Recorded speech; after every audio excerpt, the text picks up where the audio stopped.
Ambassador Zekthor had seen many things in his 3 centuries of diplomatic service across the Galactic Council. He had negotiated treaties on ice worlds where methane storms could freeze a being solid in seconds. He had brokered peace on volcanic planets where the ground itself sought to consume the unwary. He had even survived a posting on Krathul, classified as a Class 7 Deathworld, where the predators hunted in packs of 50 and the plants secreted neurotoxins, but nothing, absolutely nothing, had prepared him for Earth. The human delegation sat across from him in the council chambers, looking remarkably calm for beings who had just been denied entry into the galactic community for the 7th consecutive cycle. The lead diplomat, a woman named Dr. Sarah Chen, smiled politely as Zekthor delivered the council's decision.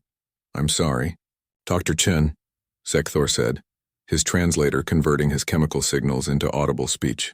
"But the council cannot in good conscience allow humanity to join our alliance. Your homeworld's environmental classification makes it simply too dangerous." "Too dangerous?" Sarah's eyebrow arched. "Ambassador, with respect, we've submitted 17 volumes of data proving Earth's habitability. We have cities with billions of inhabitants. We have agriculture, industry, culture." Yes, Zekthor interrupted, his bioluminescent patches flickering with agitation.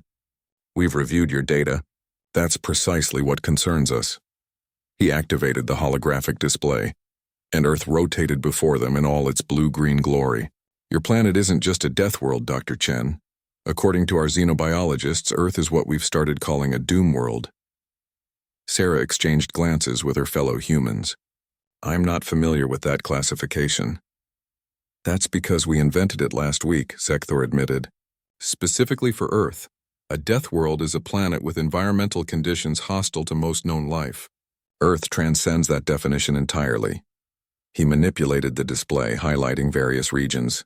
"Your planet's atmosphere contains 21% oxygen, a concentration so high it's literally combustible.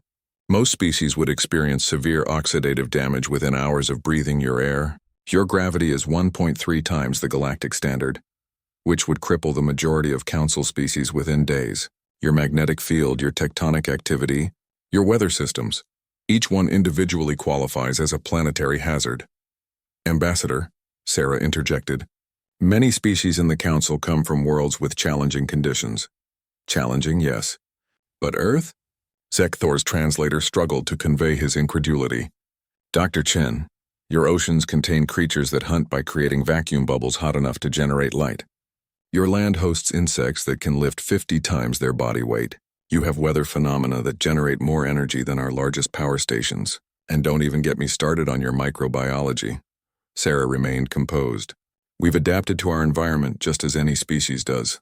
"Adapted?" Zekthor pulled up another file. "Dr. Chen, do you know what happened when we sent an exploration team to study Earth 50 cycles ago? 3 of our finest xenobiologists in sealed environmental suits simply walked through one of your forests. Within 20 minutes, one had been poisoned by contact with something you call poison ivy. Another suffered anaphylactic shock from an insect sting. The third stepped into a nest of what you call fire ants and had to be evacuated. That's unfortunate, but they were wearing Class 5 hazard suits." Zekthor's patches flared bright orange. "The same suits we use on Krathul. On Earth, they failed because your planet's threats work on scales our equipment wasn't designed to detect.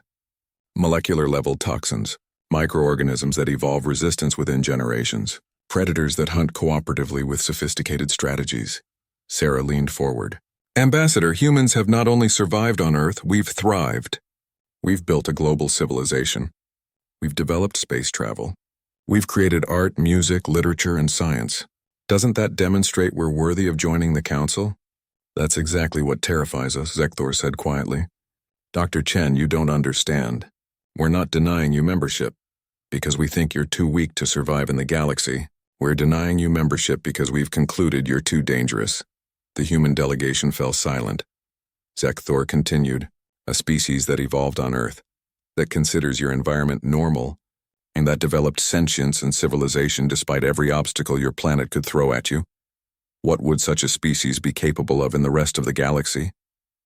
Most council species would find your comfortable room temperature to be either hypothermic or heat stroke inducing. Your light exercise would hospitalize our athletes. Your common cold could be a pandemic for us. We would never intentionally harm, Sarah began. Intentionally?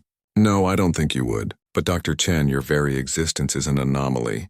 You're pack-bonding persistence hunters with enough endurance to chase prey until it dies from exhaustion. You're tool-using omnivores who can digest an absurd range of substances, including literal poisons that you consume recreationally.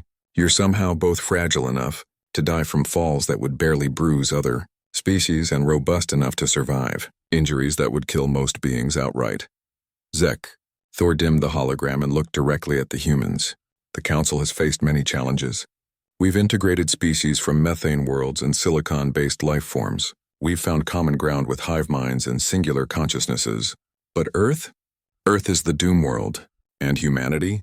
You're the most terrifying species we've ever encountered, precisely because you don't seem to realize how extraordinary and dangerous you truly are. Sarah Chen sat back in her chair, processing this. Finally, she spoke. So what happens now? Now?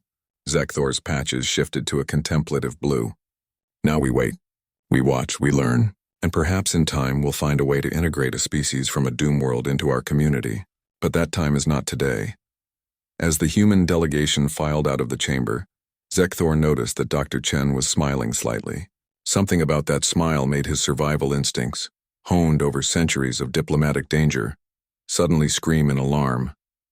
Perhaps they had made a terrible mistake, not in denying humanity entry to the Council, but in assuming that would actually stop them.